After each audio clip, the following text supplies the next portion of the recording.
On a Sunday in late June of 2012, a gray Ford Explorer with a dented rear quarter panel rolled past the Beaver Meadows entrance of Rocky Mountain National Park at 8:06 a.m. The Ranger kiosk camera caught four faces framed by the windshield. Father at the wheel, mother turned back toward two kids in sun-faded Colorado Rockies caps. The receipt from the gate, later bagged and signed into evidence, showed a 7-day pass paid in cash. That was the last uncontested proof anyone had that the Kincaid family, Graham, Elise, 13-year-old Maddie, and 10-year-old Owen, were alive together. The story that Colorado told itself after that was simple. A day hike that went wrong. Bad terrain, sudden drop. Water running cold enough to erase a body until snowmelt gave it back. Search teams worked the standard playbook. Grid sweeps from Glacier Gorge, cadaver dogs along drainage, helicopter passes over Mills Lake, and came up with nothing. No torn fabric on deadfall, no food wrappers, no prints that held through afternoon sun. The Explorer sat in the Glacier Gorge trailhead lot with a neatly folded park brochure in the door pocket and a cooler full of warm Gatorade. The keys were not in the ignition. The father's wallet and phone were not in the car. Neither were Elise's. By the end of that week, the Larimer County Sheriff's Office, LCSO, had a timeline built out of other people's receipts. 7:18 a.m., gas at a Shell in Estes Park, debit card belonging to Elise. 7:52 a.m., 2 breakfast burritos, same card, the clerk later remembering the father's polite joke about first real food since Kansas. 9:12 a.m., a postcard purchase at the Bear Lake gift shop, cash, no signature, but the clerk circled a rack and said she'd swear that was the mom. 11:11 a.m., an Ohio tourist posted a Facebook photo from the Bear Lake Loop, where a man in a blue ball cap who looked like Graham walked past in the background, half-turned toward a girl with a red day pack. Then, nothing that could be pinned to a minute or a mile marker. LCSO's media briefings were dry. Deputy Commander Halverson stood at a portable lectern, pointed to topo overprints, thanked volunteers, and repeated that there was no indication of foul play.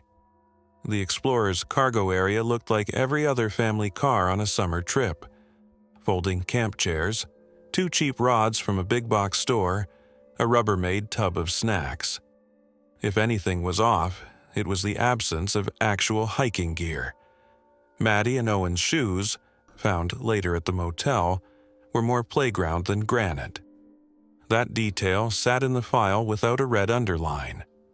The oddities were small until they weren't.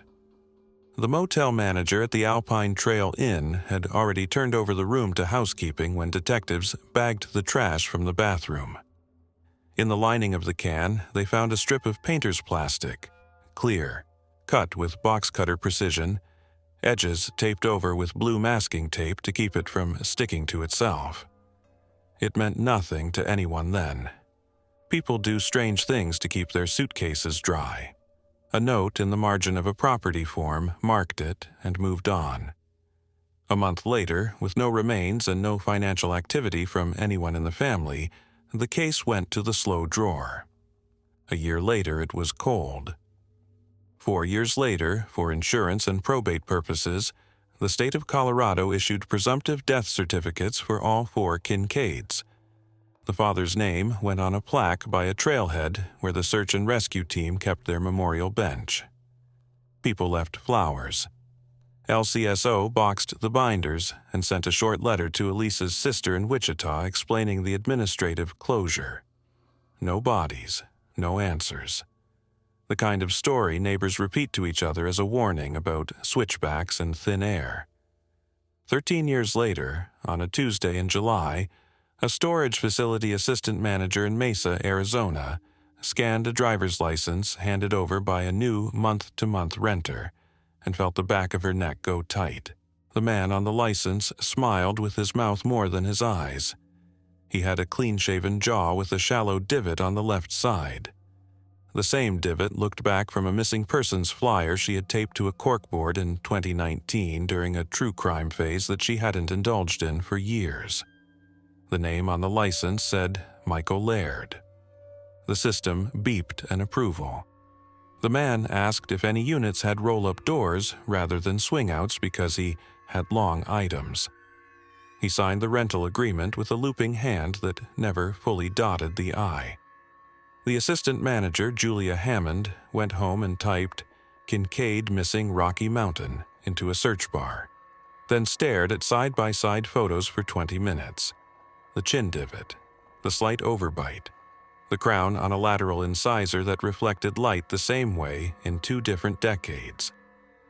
She drove back to the facility, pulled the day's footage, and paused on frame 11:42:36.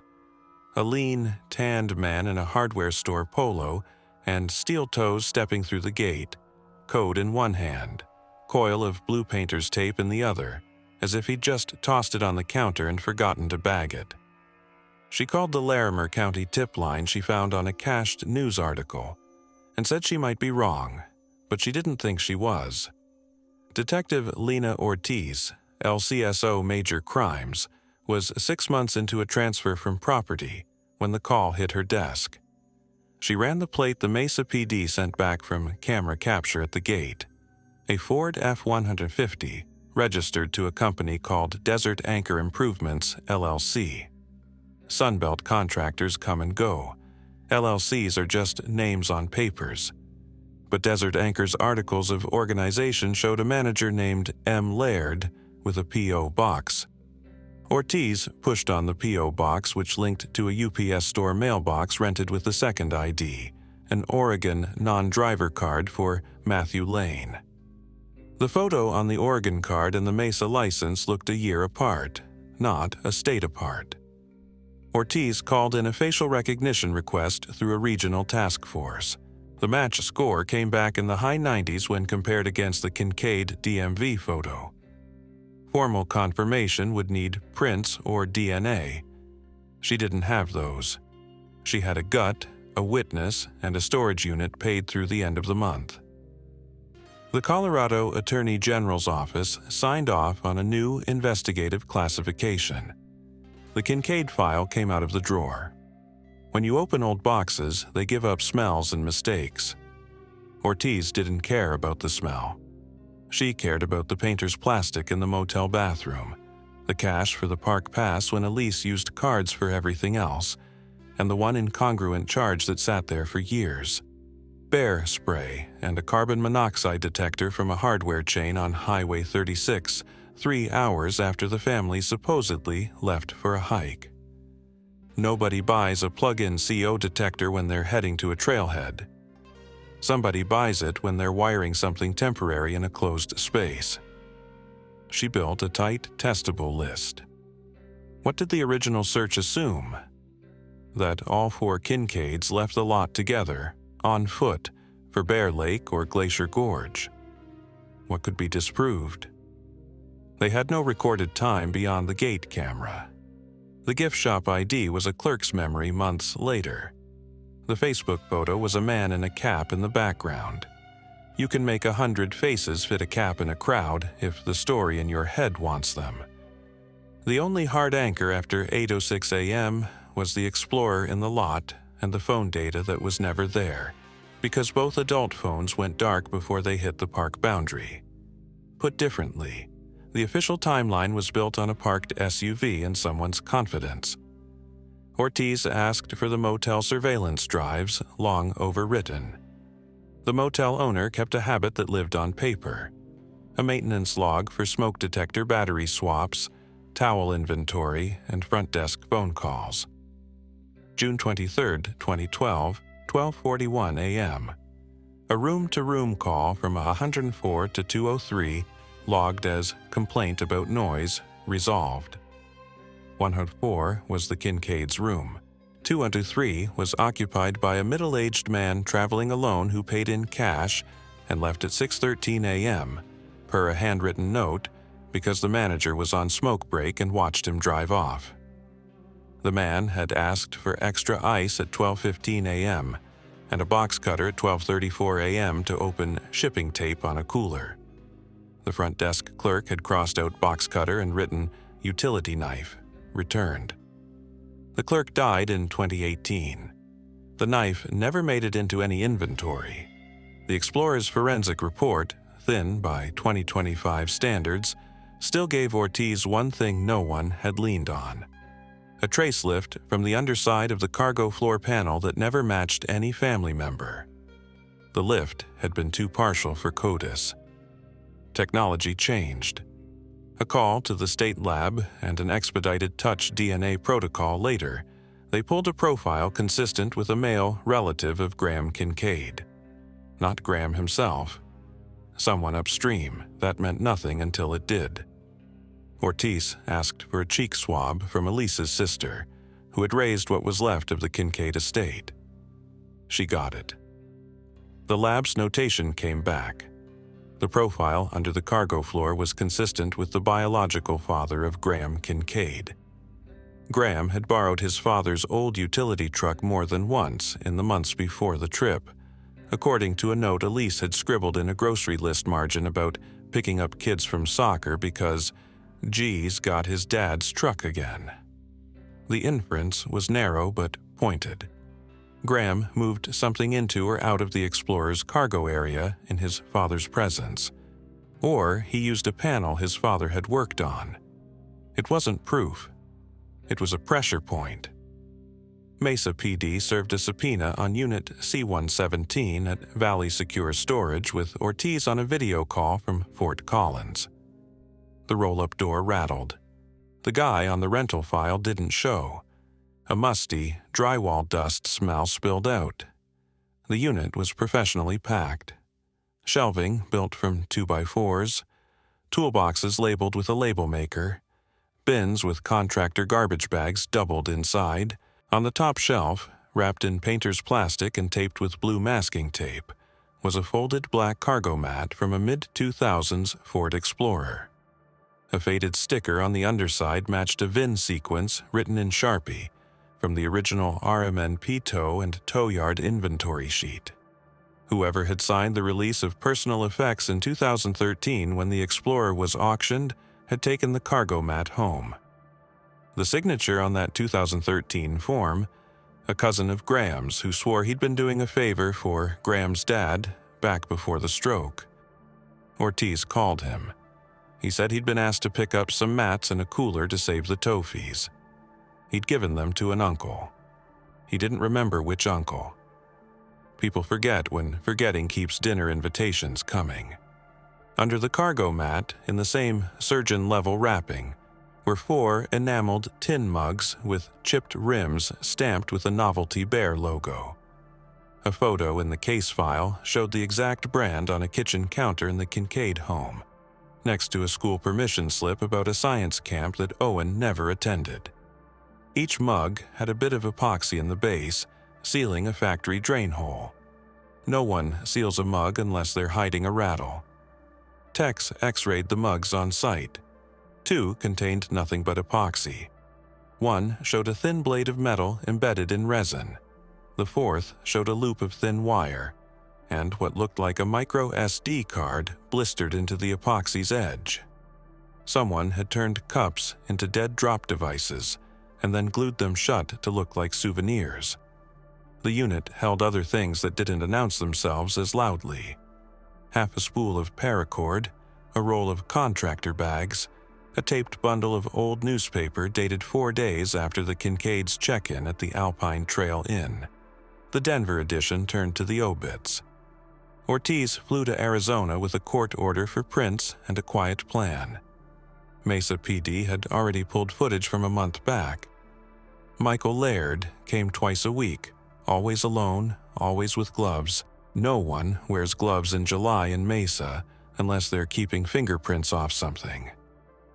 On a Thursday, surveillance caught him pulling his truck up to the bay and loading 2 long contractor bags into the bed under a tarp.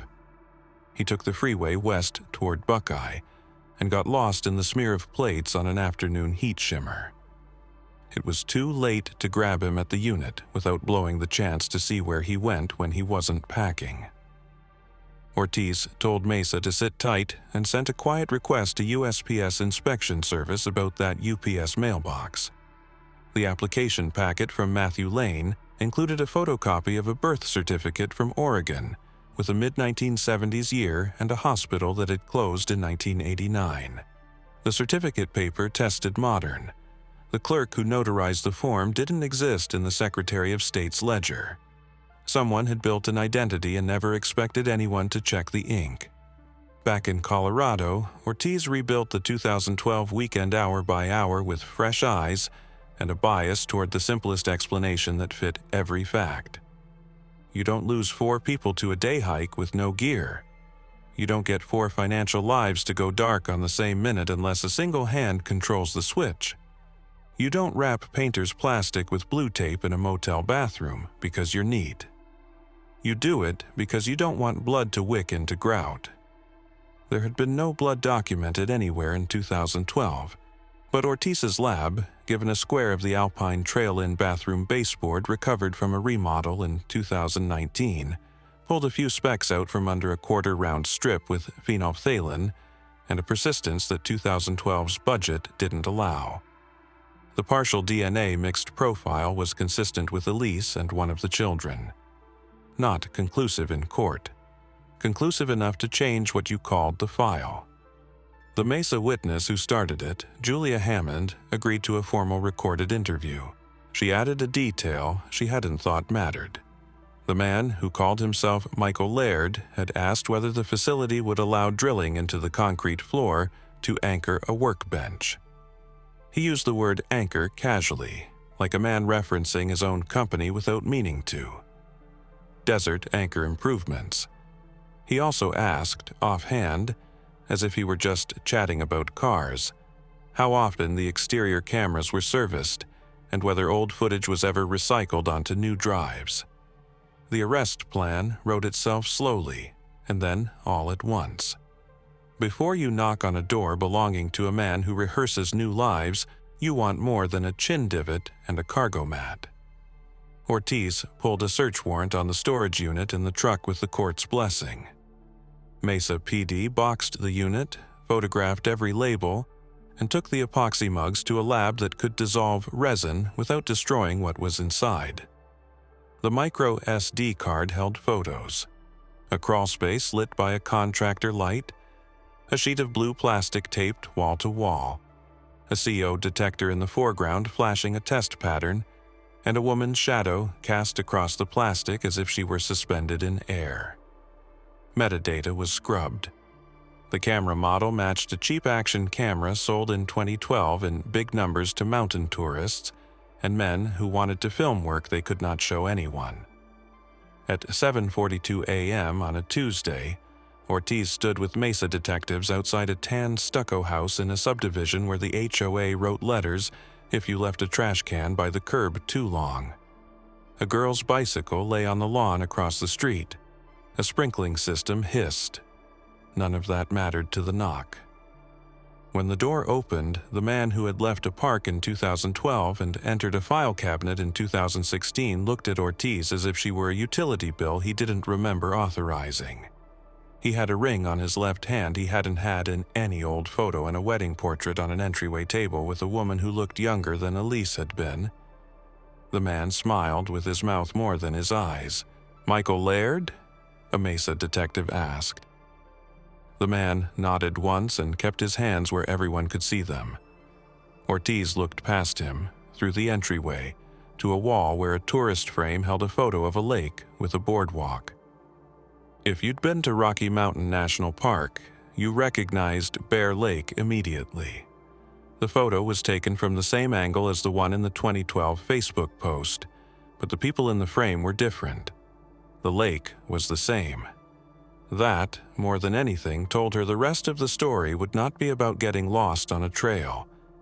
It would be about a man who didn't lose anything by accident. They cuffed him on the porch for fraud and identity theft tied to the mailbox, not for murder. You don't lead with what you can't afford to lose to a defense attorney. As they walked him to the car, his neighbor from 2 doors down came outside, holding a mug with the same novelty bear stamped in enamel as the ones pulled from the storage unit. "Coach Mike?"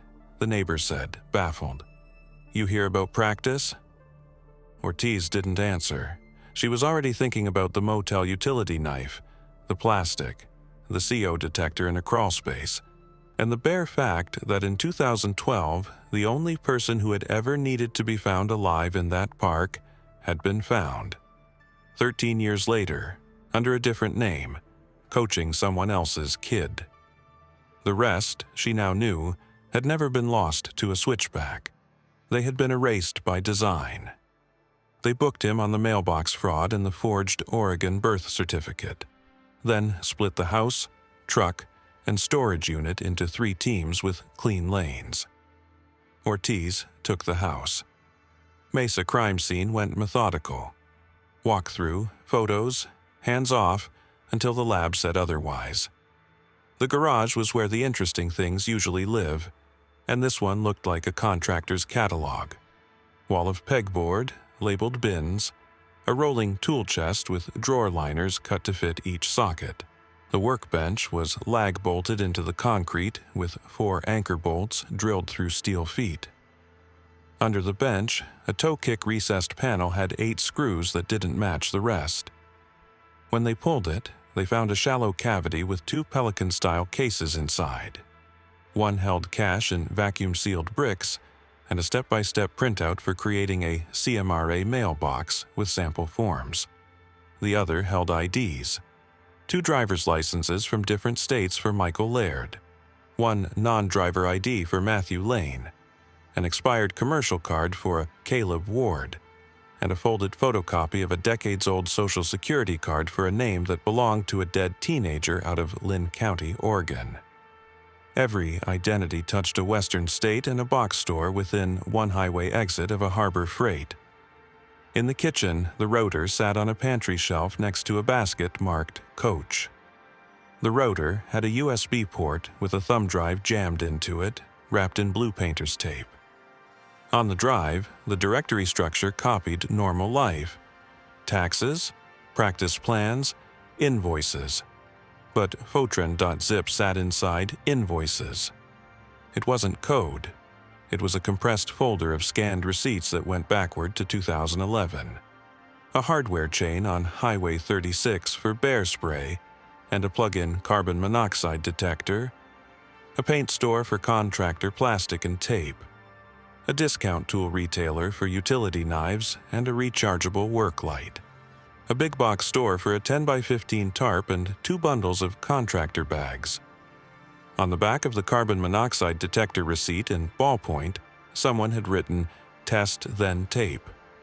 The folder also held a PDF labeled RMNP brochure. It was the park brochure photographed and cropped to the area around Bear Lake, with an X drawn on the lake pavilion in the red Sharpie. Meticulous people leave echoes in their records even when they think they're quiet.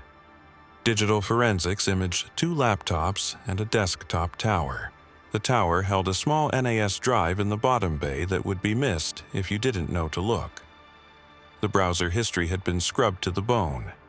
The NAS wasn't scrubbed. It was hidden. Under a parent directory called Game Film, they found subfolders with date strings that didn't match any football season: 2014, 10-26, 2016, 02-13, 2018, 08-07, 2020, 03-04. Each folder had stills from the traffic cameras and front porch cams pulled from public court exhibits in cases that looked like accidents. A garage fire in Albuquerque, a single-car carbon monoxide death in Eugene, a hiker found at the base of a wash in Red Rock, Clark County. The common thread came later from the whiteboard. Each victim had a public post, a blog paragraph, or a podcast segment that touched the Kincaid disappearance after the insurance payouts were denied. None of the deaths were homicides on paper. They were misfortune. Ortiz wrote a column labeled Reemergences and started putting pins in years where he surfaced long enough to push someone who was asking the wrong question back into silence. The truck gave up more tangible things. The center console held an invoice from a bolt supplier, for 4 stainless drop-in anchors and a hole saw set. Beneath the bed liner, in a recess forward of the wheel well, they found a magnet-mounted case the size of a paperback. Inside, a prepaid flip phone with no contacts and one number dialed 3 times in the last month. A small flashlight, latex gloves, a folded square of painter's plastic cut to about 3 feet by 3 feet, and a fresh carbon monoxide alarm in factory plastic with the word "test" sharpied on the back. You can argue those are the tools of a careful contractor. You can't argue why a contractor keeps a plug-in CO detector in a go case under the bed, or why the plastic is pre-cut and taped at the edges. Mesa took the storage unit apart under slow, controlled light. They dissolved the epoxy from the mug with the micro SD card using a solvent that wouldn't wipe the card's data. The card's file structure had no metadata, but image content doesn't lie. One photo showed a crawlspace lined in blue plastic with seams taped. In the corner, a carbon monoxide detector flashed its test pattern. A second photo showed 4 enamel mugs arranged on a plastic sheet, next to what looked like a thin wire loop and a length of paracord. A third showed a handheld air quality meter with a bar graph bouncing. The fourth was blank gray, where the solvent had leached into the right surface in 2013. The photo had never been recovered back then because no one had ever looked. On the epoxy cast itself, the lab raised a partial friction ridge and matched it to the left index finger of the man living as Michael Laird. It wasn't the kind of print you get from grabbing a mug to drink. It was the kind you leave when you press an object into wet epoxy to bury it. They interviewed the new wife, Ashley. She'd taken his last name in 2017. She said he told her his first wife died of cancer in Oregon and that he had no kids. He volunteered with youth sports because it kept him busy and away from the bar stool. He didn't drink. He changed phones at tax time to get better deals. He replaced the garage door opener every spring because the remotes were flaky. He resisted travel, especially anywhere north of New Mexico. The only photo from somewhere green on their walls was Bear Lake. He'd said he visited Rocky Mountain as a kid and loved it. Ashley said he'd been nervous the last 2 weeks and had gone to the storage unit more. He told her he was purging junk. He did not ask for a lawyer. He told her to wait for one. She cried quietly and said she could only answer what she knew. While Ortiz was in Mesa, Larimer County served the Alpine Trail Inn with a new search order for old materials associated with the Kincaid Room. The owner had remodeled in 2019 and saved offcuts of baseboards in a shed out back to use as color matches. The lab swabbed the underside of the quarter round and raised faint hits consistent with blood. The alleles they could pull matched Elise and one child. In 2012, those boards would have read as clean. In 2025, they told you the bathroom had seen blood and someone had tried very hard to keep it off the tile. Add in test then tape, the CO detector receipt, and the crawlspace photos, and the method coalesced. Seal a small space, saturate with a colorless gas, monitor with a detector to confirm the level, tape to contain, then clean. Afterward, move what's left where no one will accidentally find it. Ortiz still needed the where. She asked a quiet question. What did he anchor? Desert Anchor Improvements had 3 active permits in the last year for backyard shade structures requiring footings in poured concrete. That's normal work. Past permits showed a run of jobs in 2013 for shed slab replacements and play structure footings. Those addresses lined up with neighborhoods built over old irrigation laterals outside Phoenix, where private retention basins hold stormwater under HOA control. The ledger in the storage unit had a line item from July 2012 for job boxes, 3, cash. The supplier was a liquidation warehouse outside Denver that sold off damaged site boxes, the kind with padlock latches and forklift skids. The warehouse still had the handwritten sales book. The buyer's signature was a scrawl that looked like GK. The invoice was paid with a banded stack of 20s. The truck used then wouldn't have been his F-150. It would have been something borrowed. Elise's grocery list note about "G's got his dad's truck again" took on weight. On paper, you could write a plausible chain, purchase job boxes, encase them in concrete, move them. In practice, you need a map. Mesa's traffic bureau had ALPR hits on a trailer registered to Desert Anchor on dates that matched dump runs, but not to the county dump. The trailer showed up on a camera near a private basin with a service gate that backs onto an undeveloped lot. Ortiz asked for a drone pass, and on a Sunday morning before sprinklers kicked, watched the drone video of a basin's muddy bottom where 3 rectangular shadows sat in a triangle pattern under 2 feet of silt. Sonar from a city crew confirmed 3 dense objects shaped like sight boxes. Divers don't go into HOAs without paperwork. Paperwork takes hours, not days, if you're good at writing affidavits. Ortiz was good. Before anyone touched water, the man in cuffs made his first move. His attorney filed for immediate release on the fraud counts, arguing no danger to the community and strong ties. A wife, a job, a mortgage. The judge set a bond high enough to feel and low enough to post if you had cash in a Pelican case. He posted it. Surveillance units stayed on him in 2 cars and 1 unmarked truck. He didn't run. He did the same thing he did the day he rented the storage unit. He asked questions. He went to the HOA office and asked about drainage maintenance for his block. He drove to the UPS store and stared at the wall of mailboxes for 10 minutes. He parked outside the storage facility and didn't go in. He stood in his driveway at dusk under a porch light and waved to a neighbor. He knew a perimeter when he felt one. LCSO reopened Old Knox. The deputy commander from 2012, Halverson, sat for an interview that went on the record. No blood in the Explorer. No signs of struggle at the trailhead. Assumptions governed by context and budget. He looked at the crawlspace photos and the baseboard report and said, "We didn't have it then." Ortiz didn't disagree. She asked for the tow sheet from 2012 one more time and found a detail everyone had read and filed. The Explorer had a small smear of epoxy under the cargo mat near the latch. The smear had dust embedded in it, silt, not granite grit. The Explorer had been cleaned recently before the park trip.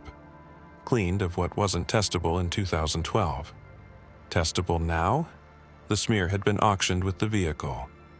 The cargo mat, as it turned out, had landed on a shelf in Unit C-117 in Mesa, wrapped like a museum piece. The reemergences list got deeper. A Wyoming insurance adjuster who questioned the Kincaid payout denial in 2014 died in his detached garage, found by a neighbor when a smoke alarm chirped. The police report photographed a carbon monoxide detector on a shelf with a battery removed. A Denver trail volunteer who led a podcast episode called "Vanished at Bear Lake" in 2016 fell off a ladder while repairing a pergola. The ladder's feet slid on blue plastic sheeting. A small-town blogger in Oregon who speculated about Graham's father helping him buy time died in a cabin fire started by a generator exhaust pointed at a crawlspace vent. Each was an accident on paper. Each had a detail that lived in the Mesa storage unit. The plastic, the detector, the anchor points drilled into concrete. None of that was courtroom ready by itself. Together, it gave motive to the one act that mattered most. Erase your family. Erase anyone who could write a different story. Mesa's dive crew and city crews rolled on a Wednesday before dawn. Neighbors complained about the generator noise. HOA board members took photos for Nextdoor and said this was why dues go up. Ortiz ignored it all and watched the divers mark the first box with a buoy. They winched it with a skid steer onto silt and opened the lid with a grinder. Inside were concrete breakings and rebar, Nothing to see on the first pass because he'd layered ballast to disguise the box on X-ray. They pulled the second box. Inside, the same. The third came up with more weight than the first two, and when the grinder walked through the corroded seam, the smell that rolled out didn't belong to concrete or silt. The crew chief backed off and called for the county medical examiner. You don't need graphic descriptions to understand what a third box in a triangle under silt is for when the first two are decoys. Back at the house, Ashley agreed to a second interview. She said he'd told her he was going on a solo camping trip that weekend. She had a text time-stamped the morning Ortiz watched the drone over the basin. The text was a photograph of a camp stove on a tailgate. Ortiz matched the stove's serial from the photo to a box in Unit C-117. You keep pieces of your lies close because you want to remember them when someone asks. Mesa PD pulled him again, this time not for fraud. They held him while the county sealed the basin and moved the third box to a secure facility. Ortiz flew back to Colorado with swabs, photos, and a copy of a ledger page that read, in block letters, after RMNP, move stuff, no leftovers. The ledger had dates and mileages that matched the trailer trips. Under the mileages, a word written in all caps with 2 letters darker than the others where the pen paused. It read, done. When they sat him in a room with 4 walls and a table bolted to the floor, he didn't flinch. He looked at the photo of the Bear Lake frame on his hallway wall for a long moment, like a man considering whether to compliment the photographer. He asked for water. He said his name was Michael Laird, and he did not know the people in the photos from Colorado. Ortiz didn't argue his name. She slid a new photo across. A grainy still from the storage unit camera at 11:42:36, coil of blue tape in his hand. You forgot to bag this, she said. He didn't look at the tape. He looked at the timestamp. That camera's a minute fast, he said. You don't correct a timestamp on a storage camera unless you live by timing. You don't encase 3 boxes, plant 2 decoys, and pick one for recovery unless you believe you can run a script while the world blinks. Ortiz didn't blink. She told him about the retention basin, the boxes, the baseboard swabs from the motel, the epoxy smear under the old cargo mat, the receipts, and the ruined lives that dotted the decade after his family's file went cold. He didn't admit anything. People like him rarely do on the record. He did ask, cool as a backorder ETA, how deep is that basin when it's full? Deep enough, Ortiz said. Not deep enough to keep this closed. The third box wasn't opened in front of him. That happens with chain of custody and court orders and a medical examiner who moves slowly by training. Ortiz stood there for the first cut on the lid at the examiner's facility and did not need anyone to narrate what was inside to understand that the story that started with a gate camera in 2012 would now end in a courtroom with a timeline that didn't rely on a parked SUV and guesses. The father had not vanished. He had rehearsed. He had returned whenever anyone got close. Part 3 would be about proving it in a language 12 jurors could understand. The medical examiner opened the third box like it was a device. Slow, recorded. Each step logged with time, tool, operator. Under a layer of poured concrete and rebar, inside a second skin of contractor plastic taped with blue masking tape, they found what the first 2 decoy boxes had prepared everyone not to find: remains, personal effects, and objects placed to survive time. A pediatric retainer case with a cracked hinge. A girl's red nylon pack buckle fused to plastic. A men's field watch with a backplate engraved EMK. A gift Elisa's sister had documented in a 2011 Christmas photo where the same watch sat in a velvet box. For identification, they didn't rely on one path. Dental comparisons matched Elisa's premolar crown and Maddie's molar sealants to office records. Mitochondrial DNA from hair recovered in the plastic matched Elisa's sister. A child-size enamel camp mug with the Novelty Bear logo had Owen's initials scratched with a safety pin on the base. The box was confirmation wrapped as evidence. Charges changed shape in an afternoon. The identity fraud counts kept him in the building. Now, Larimer County added 4 counts of first-degree murder, tampering with a corpse, and abuse of a corpse. Maricopa County opened an assist on discovery for accessory and disposal. The Colorado Attorney General's office coordinated with district attorneys in 2 other states to unbox the reemergence deaths from accident to homicide, where the pattern and materials lined up. Ortiz didn't care about headlines. She cared about an indictment that could survive a motion hearing. The prosecution narrative needed an engine. They built it around a single concept jurors understood without graphs: control. Control of timelines, phones going dark before the park. Spaces, sealed bathroom, taped crawl space, and stories, deaths written as misfortune unless checked. Each exhibit did one piece of that work. Exhibit 35A, the Alpine Trail-In maintenance log showing the 12:41 a.m. complaint, the extra ice request, and the utility knife returned. Exhibit 22F, a carbon monoxide detector receipt with "test then tape" written on the back in his hand. Exhibit 61C, baseboards pulled from that motel bathroom with micro traces of blood consistent with Elise and one child. Exhibit 9B, the Photran Zip receipt archive with purchases in a sequence that matched the method. Exhibit 78M, the micro SD photos recovered from inside the epoxy mug showing a blue plastic-lined crawlspace, a CO detector pulsing, a handheld air meter, and a coil of paracord. Exhibit 103, the Valley Secure storage footage with him carrying a coil of blue tape at 11:42:36. "The camera's a minute fast," he had said, correcting a stamp only the user would know. None of it was cinematic. All of it was cumulative. Defense did what a defense has to do with a case that lacks a living witness. They said contamination.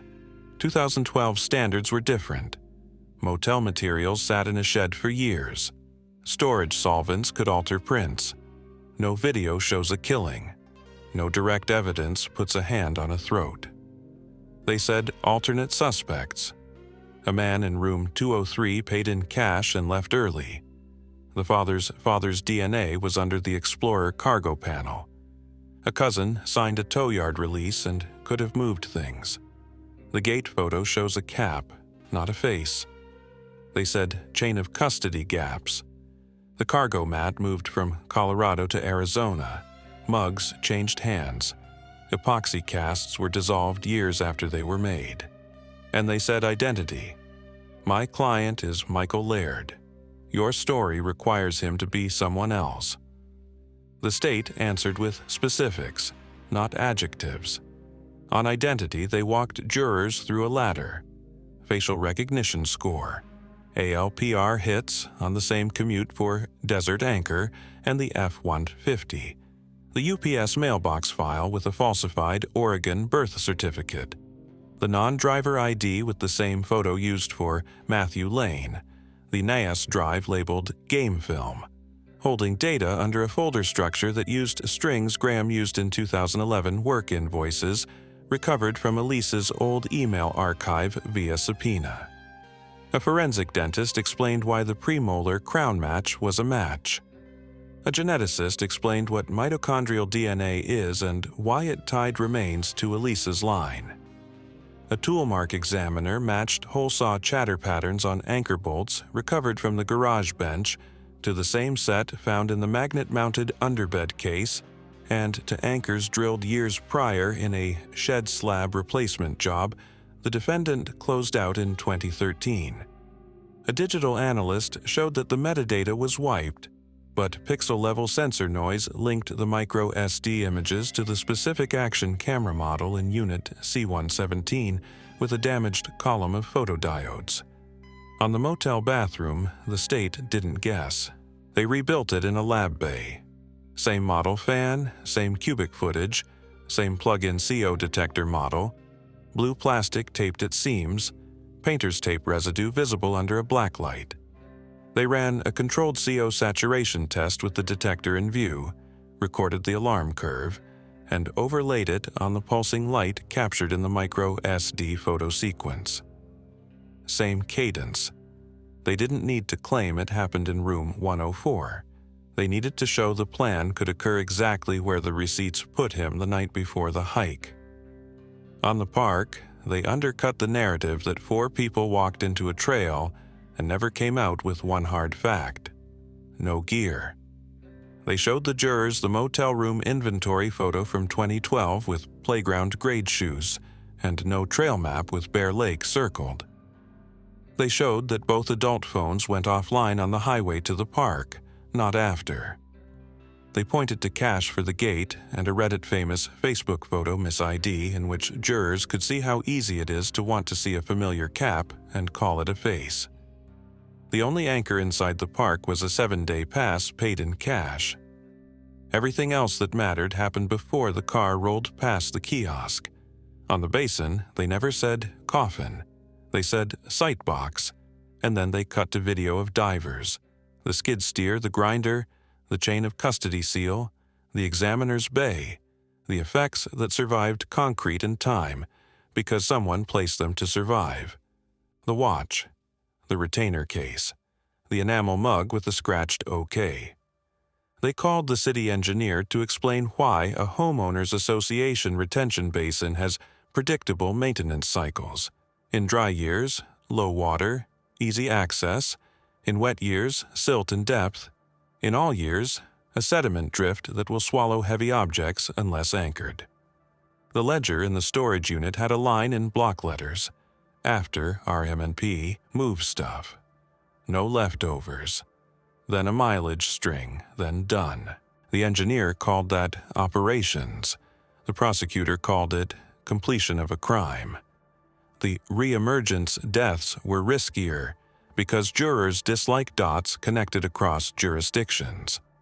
The state picked one: the 2014 garage CO death of an insurance adjuster who'd challenged the Kincaid payout denial. They called the original detective, who admitted he'd ruled it accidental.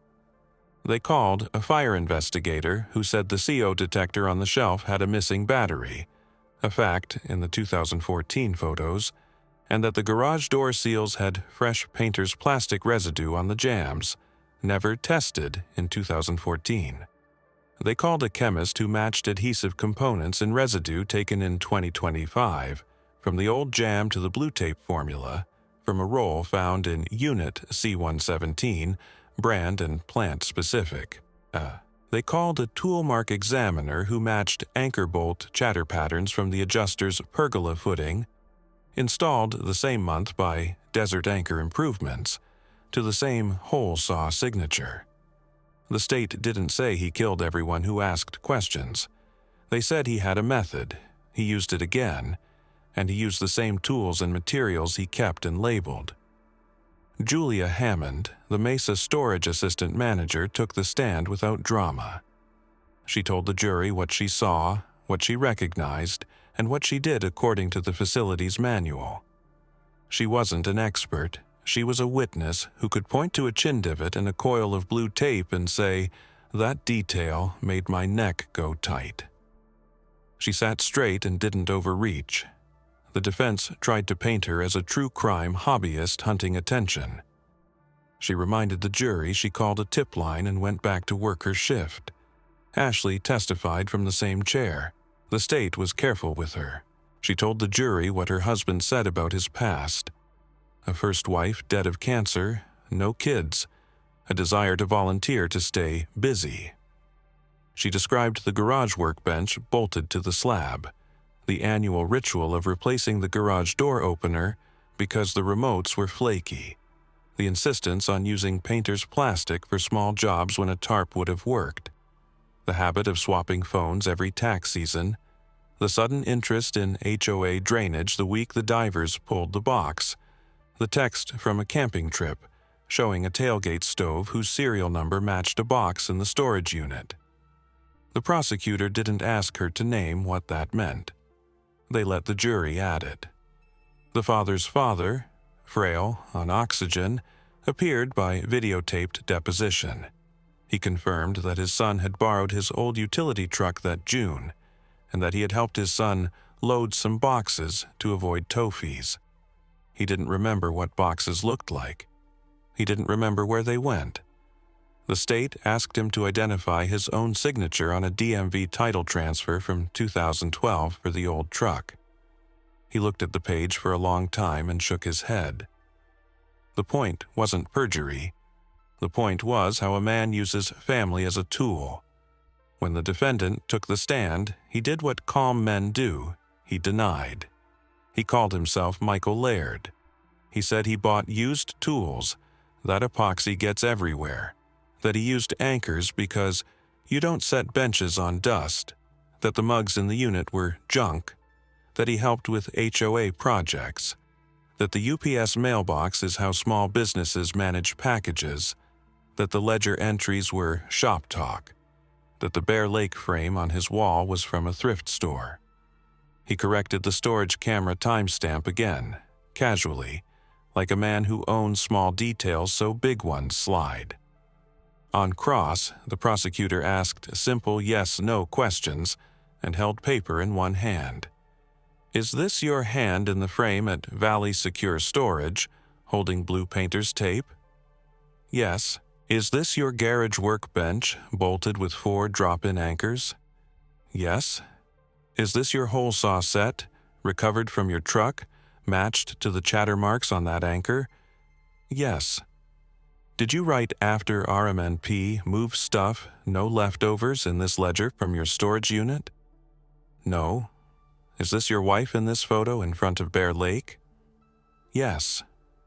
Did you tell her you had no children? Yes. Did you ever report your first family missing?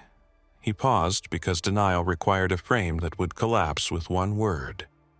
I don't know those people, he said. The prosecutor let the answer sit next to the watch with EMK on the back and said nothing for a full beat. Jury instructions were clean. Count 1 through 4. First-degree murder, after deliberation. The judge defined after deliberation in a sentence that fit on a slide. Not impulsive or rash, formed after reflection. The timeline and receipts had done that work. The judge reminded jurors that circumstantial evidence is real evidence, that identity can be established by a combination of factors, and that the state did not have to prove motive, only elements. He cautioned them not to speculate beyond what was presented. He didn't need to tell them the story was about a man who practiced erasure. Deliberations lasted 10 hours over 2 days. Jurors asked for the motel log page, the carbon monoxide receipt with test then tape, the baseboard swab chart, and the ledger with done at the bottom. They asked to handle the enamel mug with the scratched OK. They asked to see the Bear Lake wall frame photo from the defendant's house next to the 2012 Facebook background cap photo that started a rumor and wasted a week of search hours. They did not ask to rewatch Julia's testimony. They didn't need help remembering a coil of blue tape in a hand moving without hurry. Verdicts: guilty on all 4 murder counts, guilty on tampering and abuse of a corpse, guilty on identity theft and document fraud, guilty on 1 count of homicide in the 2014 adjuster death, mistrial on the other reemergence death charged, with the prosecutor reserving the right to retry. Sentencing came a month later. The judge stacked the life sentences without parole and added years on the fraud and tampering counts that didn't matter mathematically, but mattered when read into the record. The court clerk read victim names one by one. Elise's sister spoke in 12 plain sentences and did not use the word closure. She said found, proof, and done. After sentencing, task forces in 3 states ran a pattern check across deaths written off as accidents within the spheres where Desert Anchor Improvements worked. They looked for painter's plastic residue on jams, plug-in CO detectors missing batteries in scenes where none should have been, anchor bolts drilled on days that matched his ledger, and HOA basins with odd density readings in their bottoms. Some rumors collapsed, a few didn't. Those that didn't became boxes with numbers on them in evidence rooms, not stories on message boards. Back in Colorado, LCSO changed how it writes Day 1 missing in park cases. Phone timelines are now a presumption, not a proof. Cash transactions get a red flag. Motel rooms get a second pass under baseboards if anything smells wrong. The Alpine Trail Inn manager replaced all bathroom quarter rounds with composite and now signs baseboard trims in Sharpie on the back with the date so a cop 10 years from now will know the install history in a glance. Small shifts prevent other men from rehearsing the same script. At the storage facility in Mesa, Julia took the missing poster off the corkboard the day the verdicts came down. She didn't make a speech. She replaced it with an updated company policy. Any customer who asks about camera service intervals triggers a management review. The policy hung next to an ad for packing tape. Regulars stopped noticing it after a week, which is how regular life returns.